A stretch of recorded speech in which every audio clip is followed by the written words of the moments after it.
how to fix Minecraft error code 0x1. First, open up your computer search and search for add or remove programs. Here you want to click on it, and now we are just going to find Minecraft in this list. Now, once you find Minecraft, you want to search for Minecraft Launcher. You can also do this for Minecraft for Windows. You will click on the three dots and go into Advanced Settings. First, you will terminate. So click on terminate here, then you want to click on repair. This is going to repair the app, and you can do the same for Minecraft as well. So I'm just going to search for it directly. Three dots, advanced options, terminate, repair.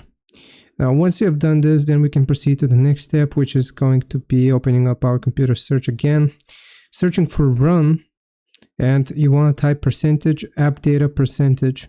Now, find the .minecraft folder, right click on it, and just delete it. Afterwards, you should no longer get this error. Hope this helps. Leave a like and sub, and I'll see you next time.